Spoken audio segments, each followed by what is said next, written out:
Kesediaan Sang Buddha membabarkan dhamma yang belum ketemukan, menyanggupi dengan mengatakan, terbukalah pintu kehidupan abadi bagi mereka yang mau mendengar dan mempunyai keyakinan. Terimalah salam di dalam Dharma. Namo Samgyana Buddhaya. Namo Buddhaya. Namo Buddhaya. Yang saya hormati pemimpin Ujapakti, yang saya hormati Bapak Pembimas tahun berapa itu? Pembimas berapa? 2017. Ya. Saya jadi ingat lebih-lebih kalau membaca kaosnya dari belakang. Ya. Papua Barat, ya, Papua Barat. Dulu ini mengenal saya sudah cukup lama ketika beliau dengan saya bertugas di Papua. Ya, Papua itu dulu itu namanya Irian. Ya. Irian itu jangan ditiru ya.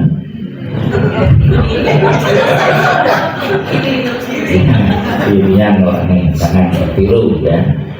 Jadi Bapak Ibu sekalian, agama Buddha sudah berkembang di beberapa tempat, di beberapa pulau, termasuk di Papua. Mungkin banyak pertanyaan waktu tugas di sana ketika pulang ke Jawa. Di sana juga banyak umat-umat Papua yang beragama Buddha, ya. Orang mengiranya penduduk lokal sana sudah beragama Buddha. Ya ada, tapi ya tidak banyak ya, mungkin 1 atau 2 gitu. Karena di sana tuh memang mayoritas itu penduduknya beragama Nasrani yang paling banyak. Umat Buddhanya di kota-kota itu kebanyakan itu perantauan dari mana ke Makassar ya, kemudian dari yang lain ya, dari Medan ya, ternyata masyarakat Medan sudah sampai Papua dahuluan ya. Nah, di sana ternyata sekalipun jaraknya jauh antar kota ya, antar kota kabupaten itu ternyata bisa ditempuh lebih cepat daripada di kabupaten-kabupaten yang ada di Jawa ini ya. Ya, kalau di Jawa ini kemarin saya tempuh dari Surabaya ke sini 6 jam ya, itu. Nah, kalau ya 6 jam, kalau sana itu lebih cepat ya, sekalipun jaraknya lebih jauh. Kenapa? Karena transportasinya itu lewat pesawat. Ya, lewat pesawat. Kemudian juga yang lucu juga, saya waktu tugas di Papua itu ya, dari Manokwari ke Bintuni katanya itu mau naik pesawat ya, itu yang ditimbang itu bukan melulu barangnya ya, bukan bawaannya, tapi orangnya juga ditimbang. Kalau seandainya orang gemuk ya, kelebihan penumpang misalnya ada, terus gimana caranya itu ngakali gitu ya. Mungkin salah satu ada yang dikorbankan, nggak boleh ya, nggak boleh naik ya, bahaya nanti kalau keberatan ya di sana ya. Saya juga mendengar beberapa kota-kota di Papua sudah ada beberapa wihara ya. Jadi Bapak Ibu sekalian ya, ingat juga sebelah rumah ini ternyata juga pernah merantau juga di Nagire ya. Itu sampai sekarang pun umat Nagire kalau ke Surabaya juga masih sering ketemu juga ya. Kapan hari sudah sangat terkenal juga, waktu saya sakit juga ada saran. Anak saya dulu pernah sakit seperti Bante ya, obatnya gampang ya, apa RT ya, dikasih RW RT RW ya, daging RW ya, daging RW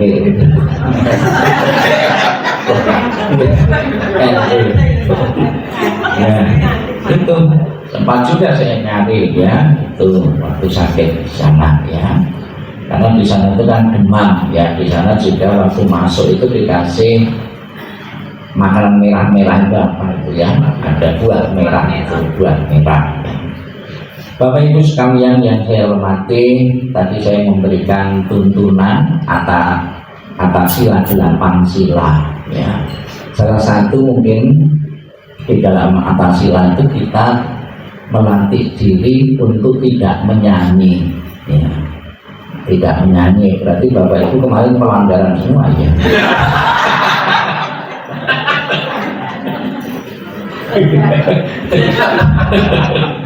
Jadi batal ya. batal ya. Ya. Batalnya ini mau diteruskan atau enggak, ini saya sudah menyiapkan satu lagu.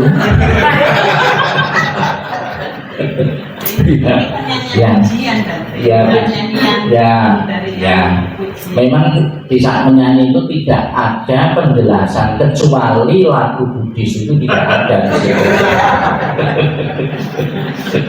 Ya. Namun demikian Bapak Ibu, yang ada suta yang lebih tinggi, ya, ada suta yang lebih tinggi. Manusia itu, umat Buddha harus tahu berterima kasih. Tadi tahu berterima kasih dalam 38 suta itu salah satunya. Kita mengucapkan terima kasih saja kepada Buddha, ya, pada Buddha. Syukur nanti diiringi kekompakannya dengan musik, ya, diiringi saja, ya, bukan nyanyi, diiringi, ya. Marilah kita bersama-sama mengucapkan terima kasih kepada Guru Buddha, karena dengan adanya Guru Buddha Bapak Ibu bisa berkumpul pada kesempatan ini mendengarkan ceramah Dhamma, ya. Biar lancar kita baca dulu, ya, syair lagunya. Terima kasihku kepadamu, ajaranmu sungguh nan bijaksana. Setiap langkahku kan ku ingat selalu, Dhammamu menuntun jalan hidupku. Terima kasihku kepadamu, Sang Buddha Guru nan tiada tara. Kau ajarkan umatmu agar hidup bahagia. Cintamu sungguh besar pada dunia rek.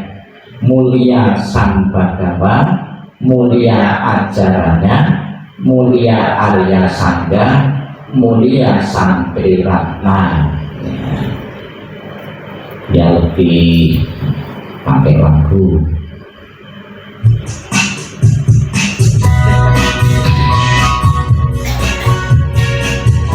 Boleh dengan tepuk tangan kok.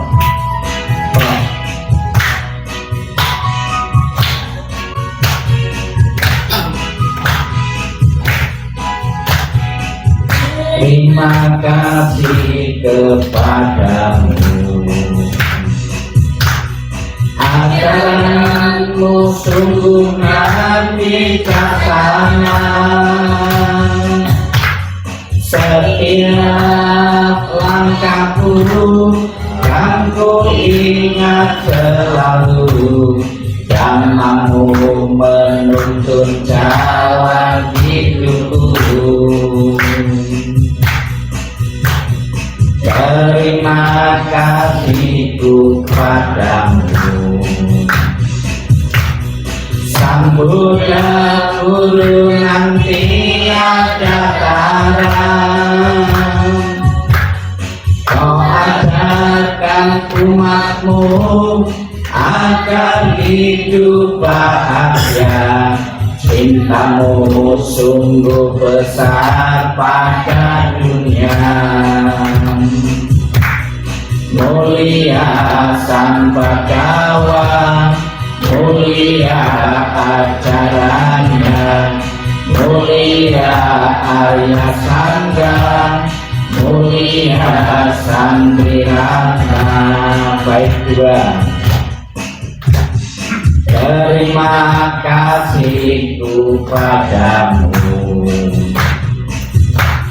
Sang Buddha Guru nan tiada tara. Kau ajarkan umatmu agar hidup bahagia. Cintamu sungguh besar pada dunia. Mulia Sang Bhagawa, mulia ajarannya, mulia Arya Sangga, mulia Sang Triratna. Terima kasih bukan saja ditujukan kepada Sang Buddha sendiri, namun kepada salah satu dewa, ya, catur muka, bermuka empat, yaitu Dewa Brahma, ya. Kenapa? Semula Sang Buddha setelah mencapai kemenangan sempurna itu enggan, tidak mau mengajarkan apa yang telah diketemukannya. Ya, karena apa? Karena merasa ragu, Sang Buddha ragu-ragu kalau ajaran yang sudah ditemukan ini, dan yang ditemukan itu apakah bisa diterima oleh masyarakat banyak, sangat dalam. Hanya orang-orang bijaksana, orang-orang tertentu saja yang bisa menguasai dan mau belajar. Siapa di antara Bapak Ibu yang hadir, yang merasa happy, merasa bahagia, merasa bersyukur beragama Buddha, merasa bangga saya beragama Buddha? Ya semua ya, ya semua, karena bersama-sama ya semua ya merasa bangga ya beragama Buddha. Pada mulanya enggak ya, kemudian salah satu dewa namanya Brahma Sanggapati ini melihat ya ternyata ada beberapa manusia ya yang siap menerima ajaran Sang Buddha. Atau nanti contoh di raba-raba yang saya sampaikan ini, mereka yang sedikit debu di mata mereka, coba diraba-raba ya, matanya diraba-raba ada enggak debunya ya ada, namun sedikit debu. Karena apa ya, Sang Buddha mengajarkan untuk mengikis loba dosa moha, mengikis serakah, benci dan bodoh. Itu tidak gampang. Orang yang mempunyai keserakahan yang tinggi ya, kebanyakan kan orang yang mengembangkan itu, mengembangkan serakah ya, serakah terhadap kepemilikan, makanan ya, dan lain sebagainya. Jadi Bapak Ibu sekalian, karena kamar baik Bapak Ibu sekalian bisa berjodoh dengan ajaran Sang Buddha saat ini. Saya pun juga demikian. Saya di tengah-tengah bukan umat Buddha kok iso beragama Buddha. Kok saya juga minat sekali belajar tentang agama Buddha dan menjadi biku. Padahal bukan lingkungan umat Buddha, ya, bukan lingkungan umat Buddha, bukan keluarga agama Buddha. Tadi pagi saya juga dengar ya, ada salah satu ibu yang saya sebetulnya bukan beragama Buddha keluarganya, ya. Ada beberapa ternyata saya kok kerasan di agama Buddha, ya. Nah, kalau Bapak Ibu di beberapa tempat-tempat ibadah ya, kenapa mereka kok berminat agama Buddha, lainnya yang tidak? Ada yang beralasan karena di wihara itu banyak makanan.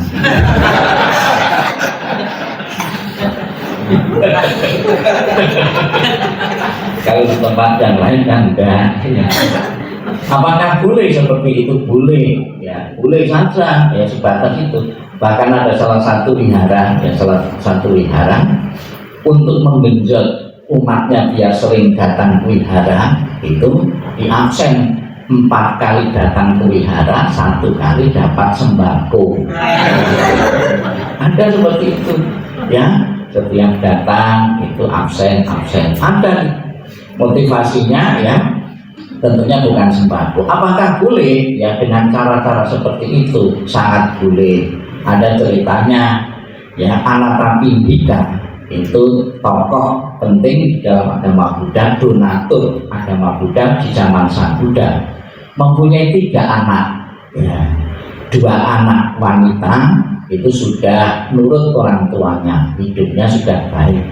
Namun sayang, sekalipun orang tuanya donatur dekat dengan Sang Buddha, mempunyai anak laki-laki itu bandel yang tidak menurut orang tuanya, bandel, tidak pernah ke wihara ya, mungkin ke diskotik oke ya, ke wihara tidak mau. Orang tuanya kan merasa prihatin, kenapa saya anak satu laki ini kok tidak mau? Saya kan malu dengan Sang Buddha, dengan malu dengan masyarakat.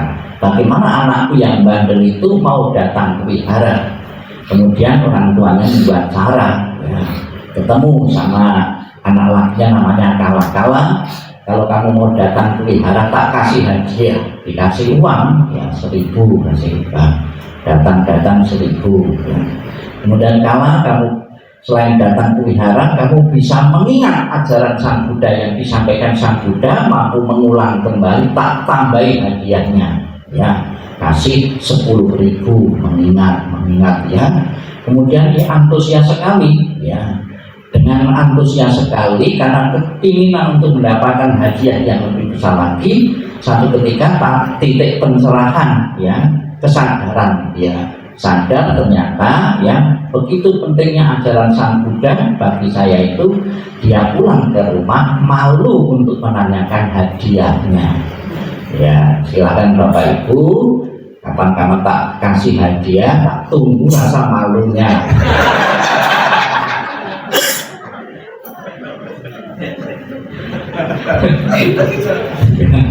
Ya, jadi beberapa kiat-kiat ya untuk meramaikan wihara. Ada lagi model arisan, ya itu juga satu kiat bagaimana wihara itu bisa ramai.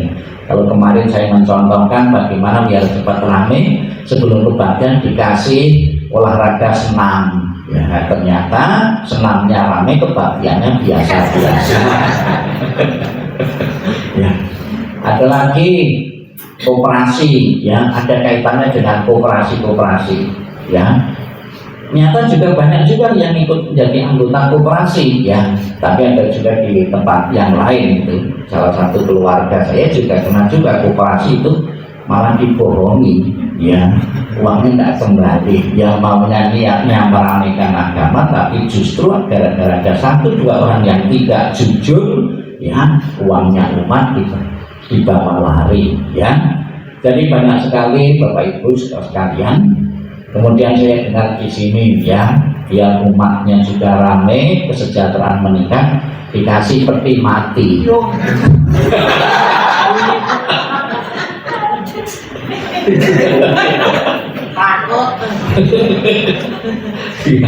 Siapa sih mau duluan? Sudah siap. Jadi beberapa kiat Bapak Ibu bagaimana wihara itu bisa rame ya.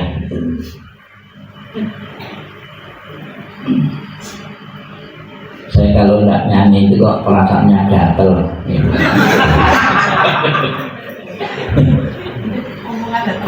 Ya.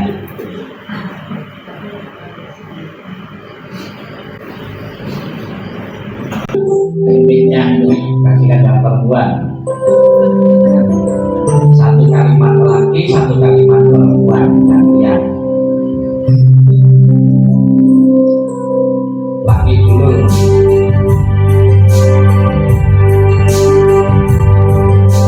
Rasakan damai kicauan burung. Perempuan. Demikiannya kasih Buddha. Laki. Rasakan hangat mentari pagi. Perempuan. Demikiannya kasih Buddha. Tiada terukur dalam lautan. Demikiannya kasih Buddha. Bersama-sama. Tiada terbayang luasnya dunia. Demikianlah kasih Buddha. Bersama-sama.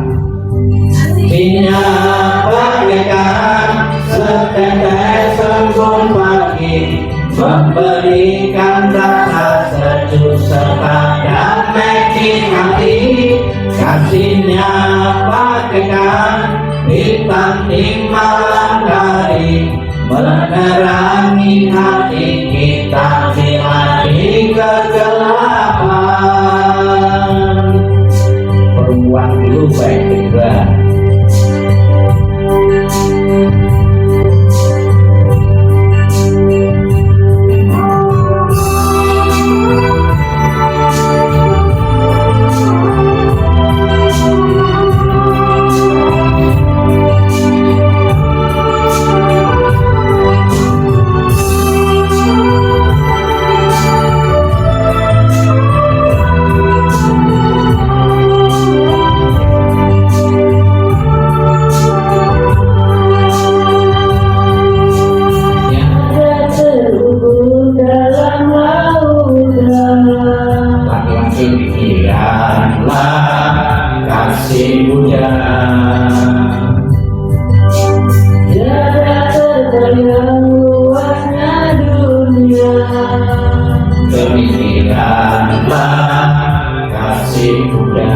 Bersama-sama. Kasihnya bagaikan memberikan rasa sejuk sekadar meditasi, kasihnya bagaikan bintang di malam hari, menerangi hati kita bila di kegelapan. Satu lagi, semakin malam semakin panas ya. Dalam hidup ini tiada yang abadi, maka jangan tinggi hati, lebih lupa diri. Dalam hidup ini semangat hati, lebih baik awasi hadapi problema hidup ini. Tangan di atas, jangan putus asa, jangan gampang menyerah, walau 1000 bala mendera hidup kita, takkan pernah goyah tekad sesat sang Buddha menghadapi dunia, berpegang pada dhamma. Silakan berdiri sambil tepuk tangan. Prok, prok, prok, prok.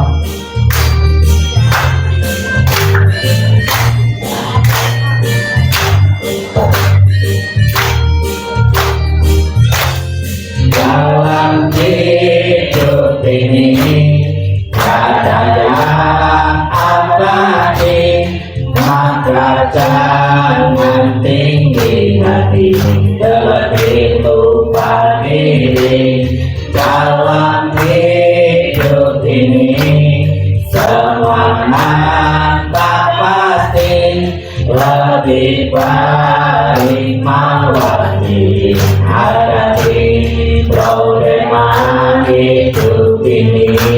Tangan di atas, jangan putus asa, jangan gampang menyerah, walau 1000 bala mendera hidup kita, maka kena goyah tekad sesat sang Buddha menghadapi dunia, berpegang pada dhamma. Jangan putus asa, jangan putus asa, jangan gampang menyerah, walau 1000 bala mendera hidup kita, takkan pernah goyah tekad sesat sang Buddha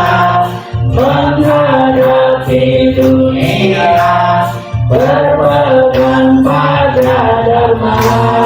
Silakan duduk.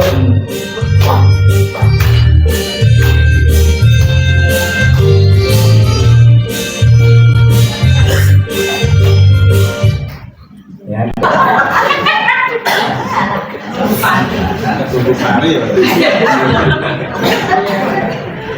Jadi saya ingat ya, waktu tugas di Papua ya, saya juga membuatkan lagu-lagu terus.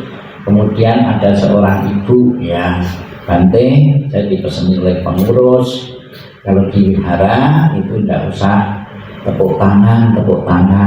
Oh gitu toh ya, tidak apa-apa, nanti nyanyi saja tanpa tepuk tangan. Kebetulan ya pas hari itu juga mau ada ulang tahun ya, ulang tahun salah satu teman. Sebelum pas ulang tahun saya umumkan Bapak Ibu nanti di wihara di saat nyanyi panjang umur atau selamat ulang tahun tidak boleh tepuk tangan. Oh bukan gitu Bante, kalau itu boleh gitu ya. Apa bedanya? Jadi faktor kebiasaan sebetulnya gitu ya. Terima kasih kepada Pak Satimen itu dulu membela saya. menjelaskan kepada umat-umat yang belum bisa menerima, ya itu. Lebih-lebih di Papua itu kan mayoritas Nasrani, itu banyak ya lagu-lagu Nasrani itu yang dinyanyikan dari bermacam variasi beberapa musik itu. Kalau kita tidak beradaptasi ya, minat orang untuk ya mengenal agama Buddha, bahkan di Eropa sana pun juga ada itu, ada suatu negara di Perancis, ada seorang guru di Perancis, itu pengembangan agama Buddha juga adaptasi dengan agama yang di situ ya. Sultan itu juga versinya seperti ya agama yang ada di sana ya itu.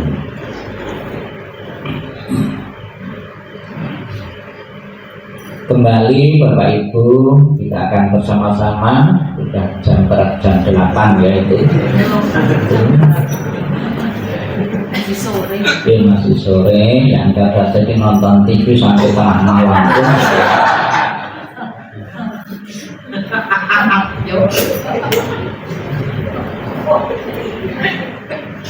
Yang melanjutkan kemarin ya, ini jadi cerita bersambung ya.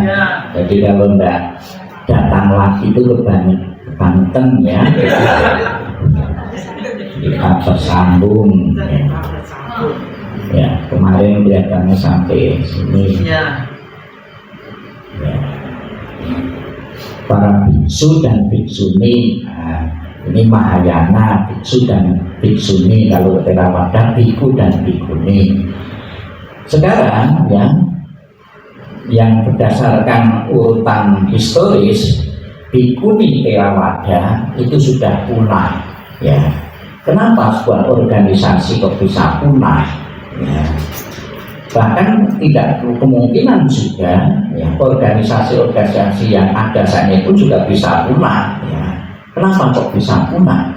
Pasti ada sesuatu hal di situ, mungkin sebesar apapun hewan dan binatang organisasi yang tidak mampu beradaptasi dengan zaman pasti akan punah ya.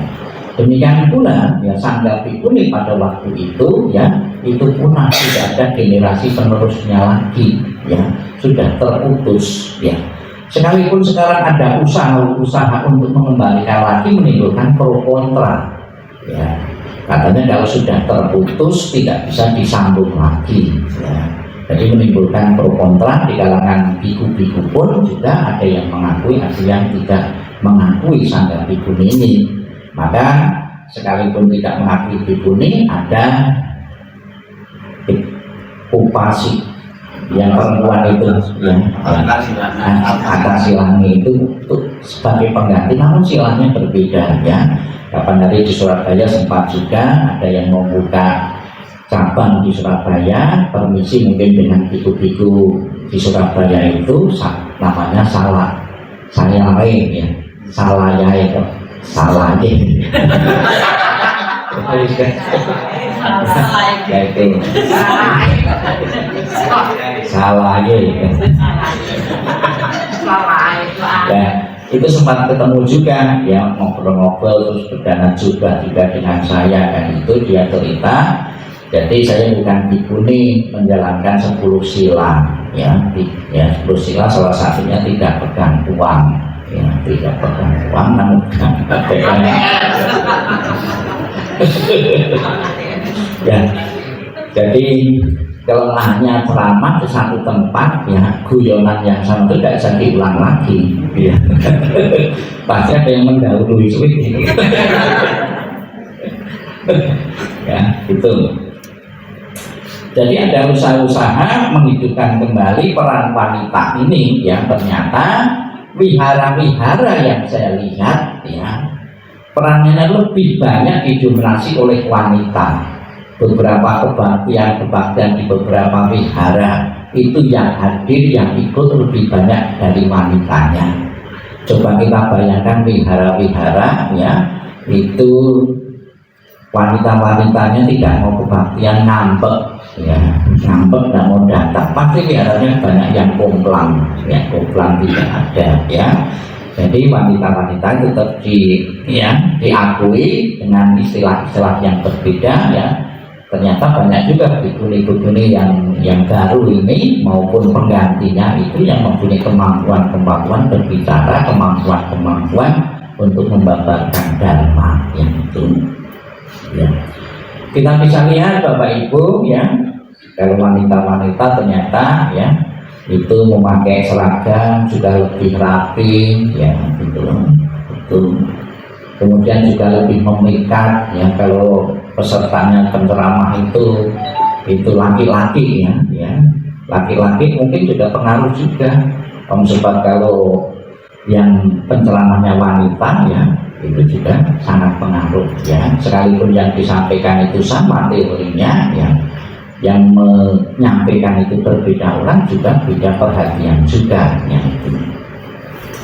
Jadi para bikuni ya, ini dalam memenuhi kebutuhannya salah satunya juga dengan pindah patah, itu pakai patah ya, kendil ya, pakai patah ya. Pindah patah artinya itu berdana bungkahan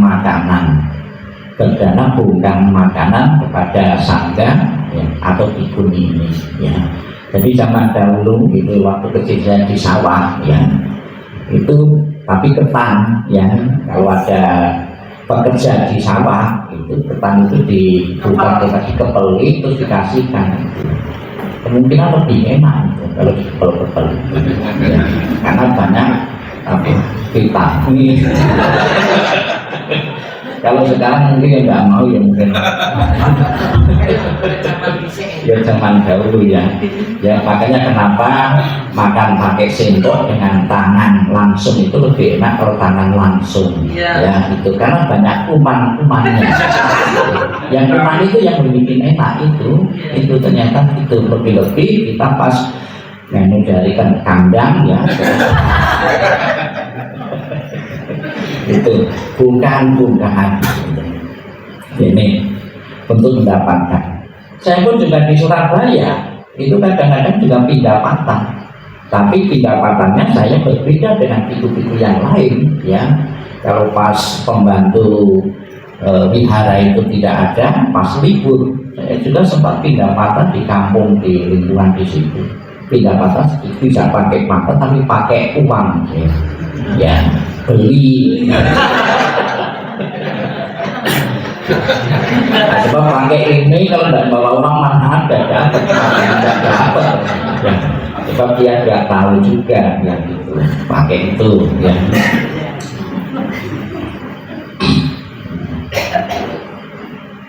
Sekarang ajar tradisi pindah patah itu masih dilestarikan ya, di beberapa wihara-wihara ya. Ya, jadi salah satu ajaran kuno yang sampai saat ini dilestarikan, namun semangatnya yang sudah berbeda ya. Pindah patah zaman Sang Buddha dulu begitu dapat penuh patahnya ya pulang ke wihara. Kalau sekarang itu bawa karung pembantunya ya, kapan penuhnya ya itu, bawa dayaka, bawa mobil juga ya itu. Jadi beberapa kali gitu ya. Jadi semangatnya yang berbeda zaman dulu, dan tidak boleh pindah patah itu misalnya siksa ya. Tidak boleh siksa kanan kiri kanan, ya lurus saja, tidak boleh siksa. Aturannya yaitu keserakahan kalau siksa itu sangat kemari itu. Kemudian satu-satunya yang masuk di patah itu adalah makanan ya, tidak boleh bahan mentahan. Apa mentahan? Uang. Karena mentahan kan uang ya, uang. Tapi sekarang ya sudah berbeda, di samping makanan juga dalam bentuk mentahan ya, bahasa halus sebetulnya dihaluskan ya itu ya. Jadi setiap acara-acara pindah patah di wihara itu banyak sekali, seperti mau buka supermarket ya, itu yang makanan-makanan kue-kue itu banyak sekali, obat-obatan juga masuk ya, itu banyak. Jadi setiap pindah patah biasanya overload makanan, overload obat-obatan ya. terutama obat-obatan itu jarang terpakai. Maka ya gara-gara ada obat kita menyiksa diri sakit terus biar mengkonsumsi obat kan tidak mungkin juga. Ya. Kemudian Bapak Ibu berkaitan dengan Antasila, ya ada beberapa ya aturan-aturan tentang setelah jam 12, ya jam 12 itu para ibu bisa mengkonsumsi ya jus ya untuk Antasila ya. Mungkin Bapak Ibu sekalian kalau pas sulit ya mendapatkan buah itu bisa ngejus nasi.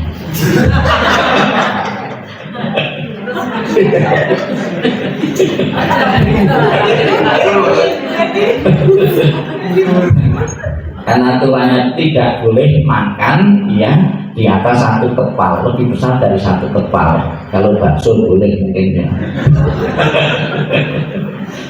Bakso yang kecil ya, bukan bakso tenis ya, itu bisa tapi diiris-iris ya. Itu ya. Jadi yang penting kan di sini sebetulnya itu semangatnya ya. Ya hanya boleh minum, kalau minumnya itu terlalu banyak berlebihan sebetulnya semangatnya puasa juga hilang juga ya.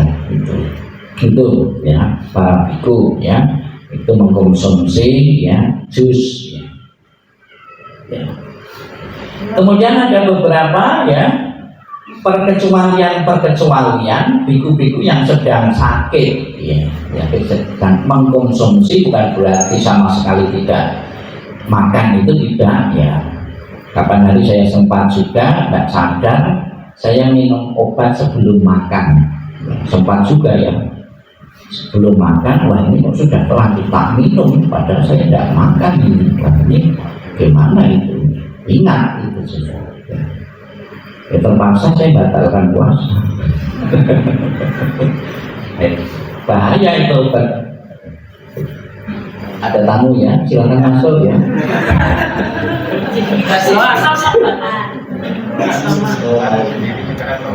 Ya.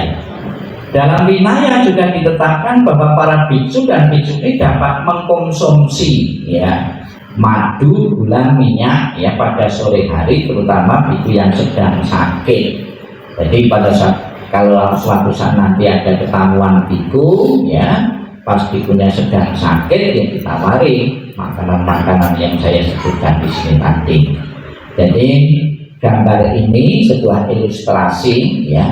Di zaman Sang Buddha itu ada seorang biku yang tidak terawat karena sakit, namanya biku Tesa.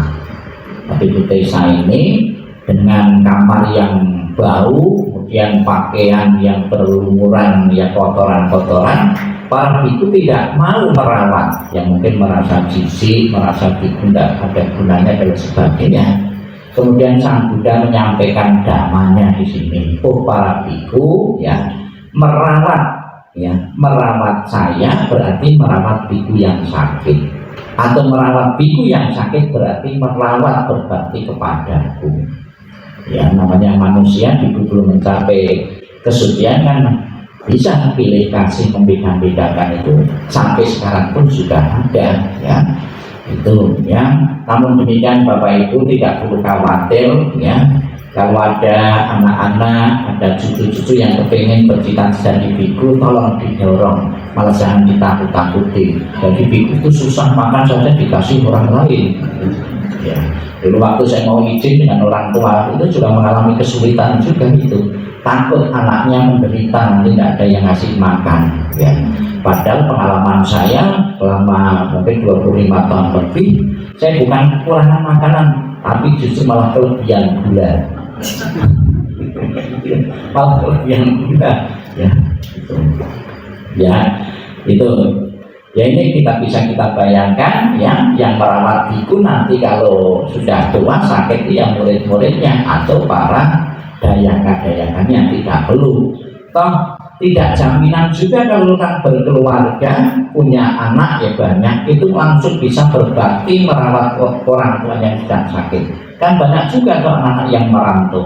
Kalau jadi biku kan mungkin malah perawat di wihara. Ada panti untuk biku ya, gitu. Jadi tidak perlu khawatir ya. syukur ya di Jawa Timur itu masih sangat kurang sekali biku-biku, jumlah biku itu yang banyak itu dari Lombok, biku-biku itu ya. Di Jawa Timur mungkin sosialisasi atau minatnya untuk belajar agama Buddha betul-betul mau memakai jalan tol itu sangat rendah sekali ya. Ya. Kemudian ada juga di salah satu negara ya, karena biku-biku itu juga bangun pagi seharian juga aktivitas tertentu, sehingga energinya ada yang terkuras ya, mendara sutra-sutra sehingga terasa lapar. Karena rasa lapar ada beberapa yang minuman tertentu yang diperbolehkan untuk dikonsumsi oleh para biku ini ya. Waktu awal-awal saya jadi Samanera itu menderita sekali secara fisik ya, membaca palita ini itu dengan jengkeng ya. Timpuh ya, jengkeng itu ini kakinya itu kan pegal sekali itu, linu-linu ya. Terus meditasi juga harus tegak ya. Jangan membayangkan sang Buddha kok bisa, karena itu patung ya.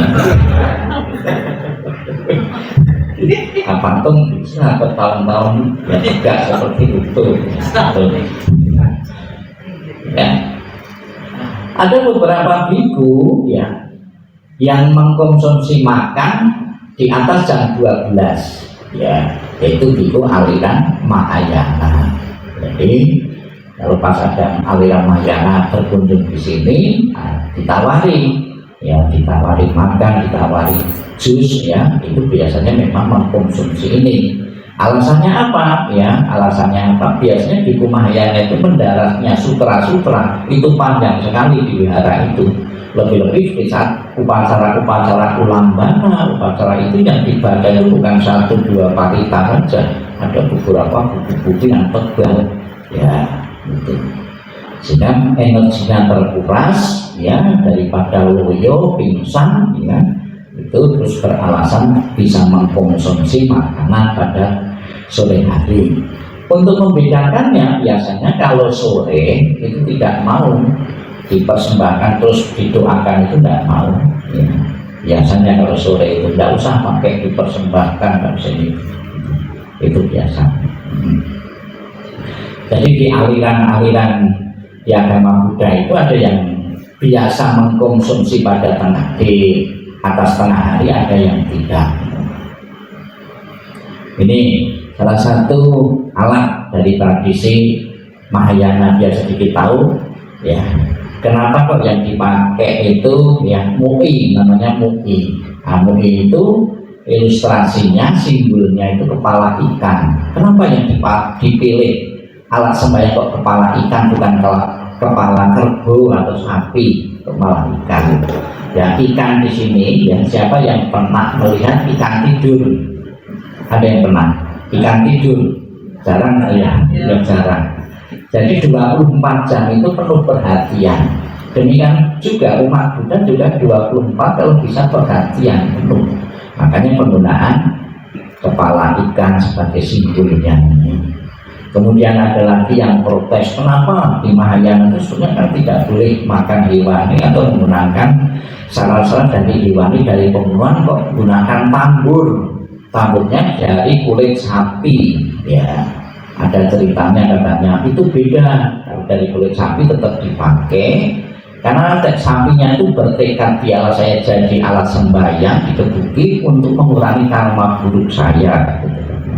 Sapinya itu punya tekad seperti itu, sehingga masih menggunakan kulit sapi ya. Nah, di samping sebagai tambur mungkin juga keramba ya. Biarlah saya mengurangi karma buruk saya, biar saya jadi makanan yang enak. Itu kan rela berkorban ya. Rekomendasi Buddha bagi para biku dan biksuni tidak memakan di malam hari tampaknya sepenuhnya dengan alasan kesehatan ya. Kemarin malam sudah saya jelaskan ada beberapa ya daerah-daerah tertentu yang memungkinkan untuk tidak makan sore ya, itu ya. Apa alasan yang Sang Buddha yang sepenuhnya itu melarang untuk kesehatan demi kenyamanan? Sang Buddha mengatakan, saya tidak makan pada sore hari sehingga saya terbebas dari penyakit dan penderitaan, menikmati kesehatan, kekuatan dan kenyamanan. Ini bagi para biku, karena para biku itu kan kerjanya bukan kerja fisik.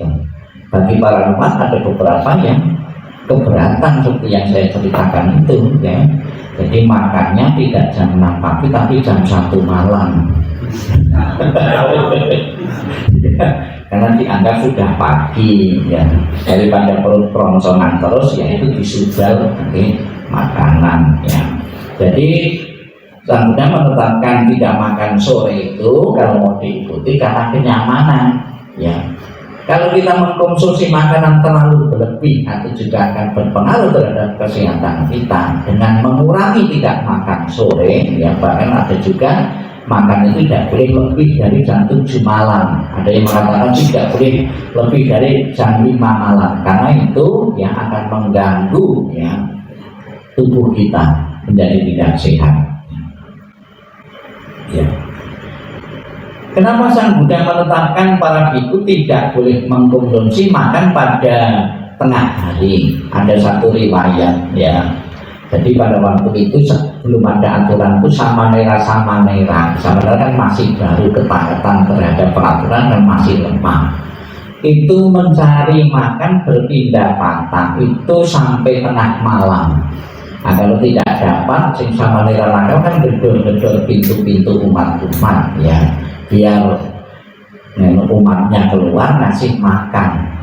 Ada yang sampai di telinga Sang Buddha. Sang Buddha tidak nyaman, terus bikin peraturan sekarang para biku tidak boleh, ya, mencari makan tidak patah di atas jam 12 siang, ya. Kalau di negara-negara Buddhis pindah patah itu biasanya pagi-pagi sekali, ya, jam setengah 6, jam 6 itu, ya. Kalau di Indonesia yang biasa yang rame-rame itu sampai siang, gitu, ya. Alasannya yaitu mengganggu kenyamanan masyarakat, ya. Seperti yang saya katakan di depan tadi bahwa zaman Buddha itu patah itu khusus berisi makanan. Namun saat ini lebih praktis, ya, ada beberapa umat yang memasukkan uang, ya, itu di patah. Saya pribadi sebetulnya daripada mendapat banyak makanan lebih banyak mendapat Bapak Ibu sih jawab dulu.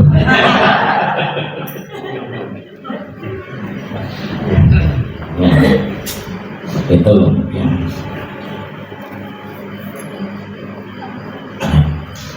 Bagi umat Buddha, ya, di hari 1 bulan itu bisa melatih diri, ya, melatih diri menjalankan Antasila. Ada beberapa, ya, ada 4 hari yang biasa, ya. Tanggal 1, tanggal 8, tanggal 15, tanggal 23, penanggalan lunar, ya, penanggalan bulan ini biasanya dipakai oleh umat Buddha. Namun banyak juga karena selisih harinya itu terlalu panjang, banyak juga yang kelupaan. Oh, ternyata hari ini Antasila saya, tanggalnya Antasila, kelupaan makan, ya, sore itu, ya. Bagaimana kalau lupa? Ya diteruskan saja. Terus mau apa? Terus besok mau dijeda sahur, tidak disuruh, ya. Ya. Buddha menyarankan perumah tangga menggunakan hari uposatha, hari puasa, untuk mendenikan pikiran yang tercemar ini dalam cara yang benar, ya. Jadi kita bisa bayangkan pikiran yang kotor, ilustrasinya itu air, ya, yang kotor seperti itu. Bahkan pikiran yang kotor lebih parah daripada air ini. Pikiran yang kotor kan perlu serakah, benci, iri hati, keakuan, ego dan sebagainya, ya. Itu kesempatan untuk melatih diri di saat hari uposatha ini. Ada beberapa juga penelitian kenapa pas perang bulan, ya, itu perlu melatih Antasila, ya. Karena secara ya alami ya, nafsu manusia itu pas puncaknya, tingginya itu di saat terang bulan itu, bulan purnama ini. Ada juga yang mengatakan anjing-anjing ya, di anjing-anjing itu pas birahi itu di saat purnama itu juga. Ada beberapa fenomena alam itu, kejadian-kejadian yang besar itu terjadi saat purnama. Ada gempa bumi, tanah longsor ya, gunung meletus ya. Ada yang melakukan penelitian seperti itu ya. Itu di saat purnama itu, termasuk juga gejolak manusia, gejolak batin, gejolak pikiran manusia. Maka di saat itu purnama itu kesempatan untuk berlatih spiritualitas ya. Salah satunya mengurangi makan, terus mengurangi hal-hal yang lain gitu.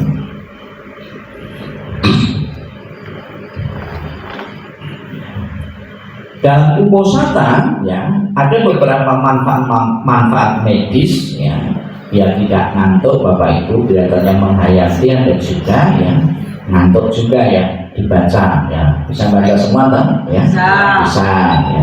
Saya terus terang kalau huruf Arab saya tidak bisa ya. Kan katanya ada yang buta huruf, saya buta huruf Arab. Yaitu ya apa, mengurangi berat badan dan tingkat kolesterolnya ya. Jadi kalau biasa itu makan beberapa kali, di saat uposata itu mengurangi. Nah, misalnya saja biasa makan sehari 4 kali, dikurangi jadi 3 kali, boleh enggak tuh ya, masih kelebihan juga. Itu mengurangi berat badan dan tingkat kolesterolnya, lebih-lebih gorengan-gorengan ya yang dimakan itu dengan antasila berarti berkurang. Meningkatkan pembentukan sel saraf. Orang berpikir di saat puasa itu pasif, ternyata ada sel-sel baru ya yang justru dibangun ya. Kemudian menurunkan risiko penyakit jantung, mengontrol gula darah, tubuh ideal, dan meningkatkan hormon endorfin yang menimbulkan suasana hati yang bahagia. Karena hari ini saya bisa menekan, bisa mengendalikan diri, tidak mengumbar nafsu makan dan nafsu-nafsu yang lain. Kita bangga, kita bahagia daripada bangga mengumbar. Ya, hari ini saya bisa minum ini, hari ini saya bisa makan ini, kan ada yang bangga. Bahkan tidak sedikit sekarang ini zaman medsos itu, sebelum dirinya makan, kalau makan di restoran sudah orang lain suruh makan, yang makan gambar. Zaman pamer itu ya, dirinya belum menikmati, orang lain sudah suruh menikmati, pamer ya, saya bisa beli ini, manos. Itu ya. Kemudian secara spiritual, secara agama, pas puasa itu mendapatkan manfaat. Mahaparipana Sutta, Guru Agung Buddha mengatakan, ia yang melaksanakan sila dengan baik ya. 1, nama harumnya tersebar luas hingga sampai ke alam dewa. Ada ciri khas di kalangan umat Buddha, kalau sembahyang itu pakai dupa ya. Simbolnya keharuman. Namun harumnya dupa itu masih kalah dengan harumnya seseorang yang melakukan kebajikan. Harumnya dupa itu mengikuti arah angin, tapi harumnya kebaikan, nama baik seseorang itu menyebar lintas ya, seluruhnya gitu. Oh, dia dermawan, dia murah hati. Bahkan bukan cuma di alam manusia saja, sampai di alam dewa. Nah, kalau Bapak Ibu tidak percaya, silahkan berbuat baik, kemudian dicek di sana.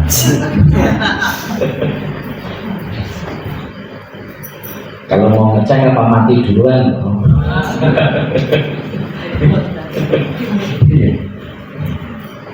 Kemudian yang kedua, yang akan memperoleh kekayaan lahir dan batin tanpa ketakutan dan keraguan.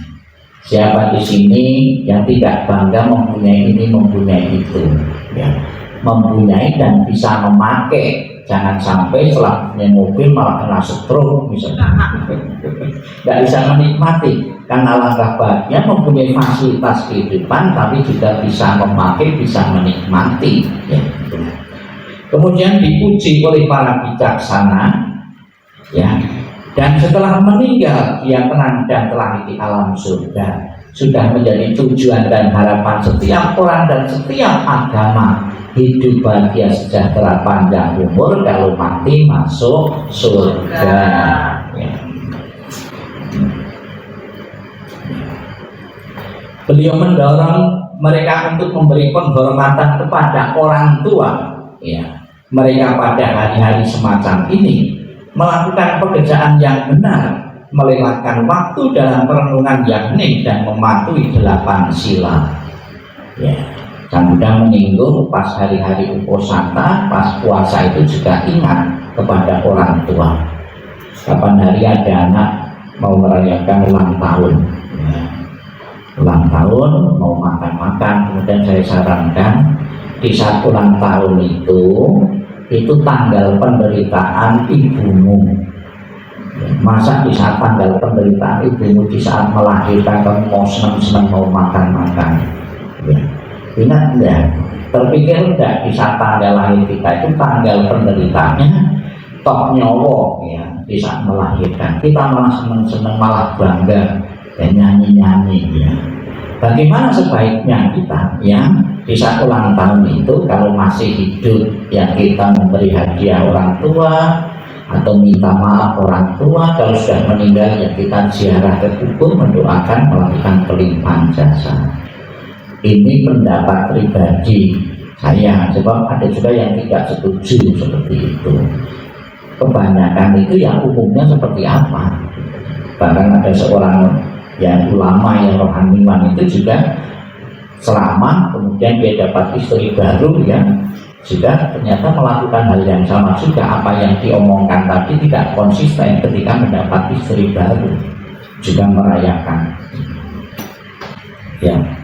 Ini kita bisa lihat rasa bakti kepada orang tua disimbolkan dengan membasuh kaki orang tuanya ya.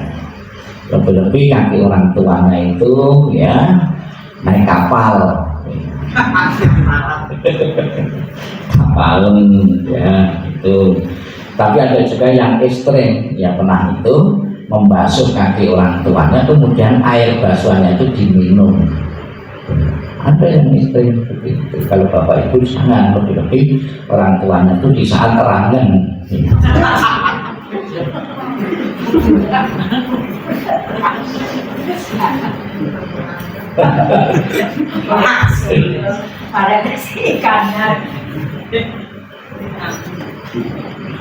Kemudian juga diilustrasikan bakti kepada orang tua ketika orang tuanya tidak mampu lagi ya. Tadi dalam Manggala Sutta disebutkan menyokong orang tuanya berkah utama ya.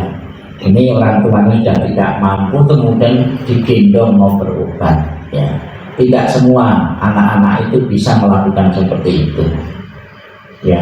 Jangankan umat awam, saya sendiri terus terang waktu saya menjaga orang tua saya, ibu saya di rumah sakit, ada kotoran, ganti baju dan sebagainya.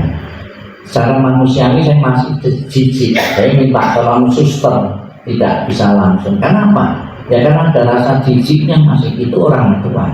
Jangan ditiru saya ya, gitu. Saya masih merasa jijik gitu. Itu berbakti kepada orang tua itu sangat penting di saat hari-hari ya, penting.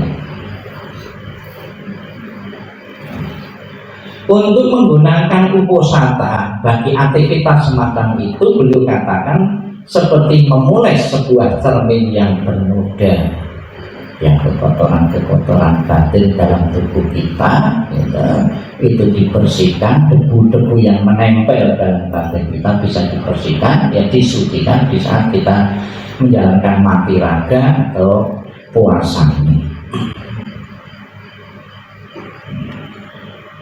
Beliau memuji pelaksanaan hari uposata dengan aktivitas tersebut dengan kata-kata ya, tidak sebanding dengan permata ya yang ada di dunia yang ini ya. Juga juga tidak seperti pusaka bersinar lebih cemerlang oleh bulan dan tubuh surgawi. Jadi Bapak Ibu tekun ya, dalam sehari tidak ada, ini 1 bulan Bapak Ibu kelihatan kinclong nanti. Bisa mulai saya itu cerah sekali, kinclong sekali, kinis ya, kinclong kinis ya gitu. Tapi jangan amit-amit nanti ya, timur terus amit-amit ya. Buddha mengajarkan bahwa hari Uposatha diperuntukkan membersihkan pikiran dan hal kotor yang menyebabkan ya ketidaktenangan dan ketidakbahagiaan. Jadi ini ilustrasinya di saat hari-hari tertentu seperti yang dilakukan umat Buddha di sini ya, pada malam hari ini kumpul ya memakai pakaian yang serba putih ya, itu bermeditasi ya. Kita mau meditasi sampai pagi gimana? Mau?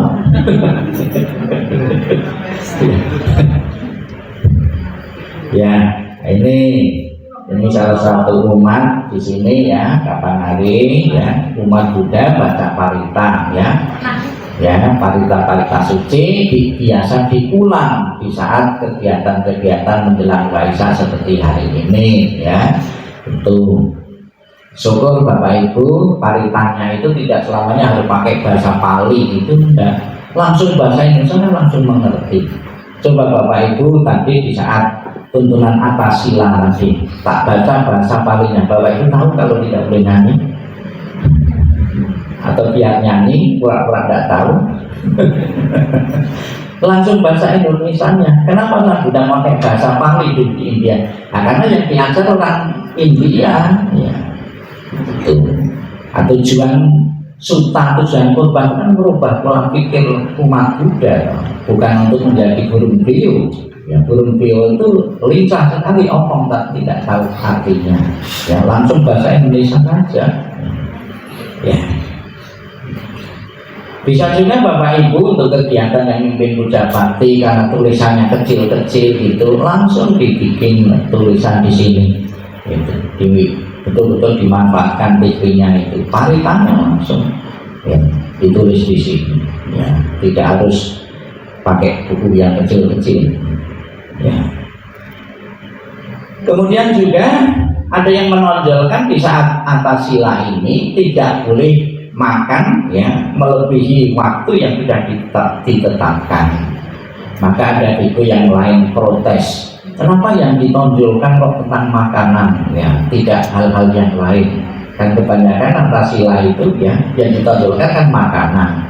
Masalah lainnya menari, menyanyi, bersolek itu kan jarang sekali disinggung-singgung gitu. Yang ditonjolkan makanan ya. Pentingkan menghindari makanan di waktu yang salah ya.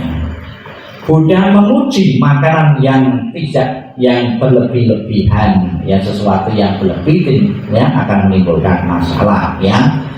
Biasanya orang itu berlebih-lebih makanan kalau ketemu makanan yang enak ya, pas enak, cocok, gratis yang enak, yang cocok, gratis ya, itu kita cenderung makanan berlebih ya. Pas musim durian misalnya saja, pas ketemu durian ya tidak hati-hati makanya, gara-gara makan durian masalah kesehatan ya. Kemudian buah naga ya, ini kan buah naga, terlalu berlebih makan buah naga akibatnya besok pagi kalau pas ke WC disentri merah ya. Pertama kali saya juga pakai juga untuk kencing langsung merah itu ya. Kemudian ada juga yaitu beberapa nasihat-nasihat yang berkaitan tentang puasa ini ya. Demikianlah Bapak Ibu, waktunya sudah 8:30 karena setiap hari nanti Bapak Ibu biar tidak jenuh, besok malam bisa berkumpul kembali yang membahas Oriyang Dhamma yang akan dipaparkan oleh para pembicara. Tolong kalau belum dikasih jadwal Pak Satingben itu belum ya, mumpung di sini ya gitu. Sudah kasih jadwal belum Pak? Oh belum, nah, ini langsung tak todong ya. Ya, so kalau mendatangkan pembicara-pembicara dari luar daerah itu susah juga ya, terkendala finansial juga kalau dari daerah. Kalau di kota itu banyak pembicara bisa dipilih ganti-ganti orang, kalau di desa yang mempunyai kemampuan berbicara ya terbatas sekali. Demikianlah Bapak Ibu yang perlu saya sampaikan 2 hari ini. Terima kasih perhatiannya Bapak Ibu selama 2 hari ini. Saya tidak kelaparan di sini, bahkan lebih ya makannya. Cuma perlu saya jelaskan juga ya, seandainya Bapak Ibu datang ke sini pas perdana makan ya, membawa makanan masing-masing, tidak harus saya makan. Sebab kalau saya makan semua yang dibawa rumah, saya penderitaan sendiri. Jadi harus makan. Tapi mungkin karena masih baru, biar tidak mengecewakan gelang umat yang datang, dikit-dikit tak ambil. Jadi ada 5 orang namun tak ambil. Oh, ternyata saya yang menderita sendiri, harus menghabiskan. Betul ya. Apapun Bapak Ibu yang sudah dikasihkan di atas meja dan motivasinya didanakan kepada biku, dimakan dan dimakan, tidak mengurangi pahala. Kalau dimakan pahalanya bertambah, kalau tidak dimakan pahalanya berkurang. Tidak demikian. Yang penting niatnya. Saya sarankan tadi, apabila ada biku datang tidak harus membawa makanan, karena ada kotak dana di sini. Saya berdana makanan dalam bentuk uang ini untuk biku yang datang di sini. Sudah ya, misalnya punya 50.000 ya, kebesaran mungkin ya, ke 50, punya 1.000, 2.000, saya berdana makanan dalam bentuk uang. Sudah. Di kota juga seperti itu ya, tidak harus membawa makanan. Kalau makanan menderita sendiri, itu makanan juga masih sisa sampai malam, kan kasihan sekali ya. Demikianlah Bapak Ibu yang saya sampaikan.